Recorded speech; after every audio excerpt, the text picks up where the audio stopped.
Hello everybody, I'm going to talk about this amazing dessert that I created a long time ago.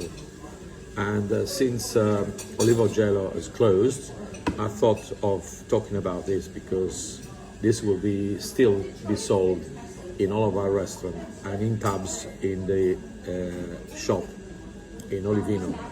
This is a frozen yogurt made with the natural yogurt and Sardinian bitter honey.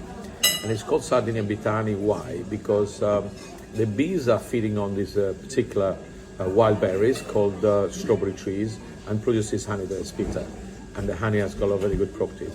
Anyway, so this is I only have one bowl at the end of the meal, and it's amazing satisfactory because it cleans your palate very well. All I would say to you is come and try in the future. And remember about this because it's well worth trying. And with that, I will say goodbye and Happy New Year. Delicious. Wow. I love it every time.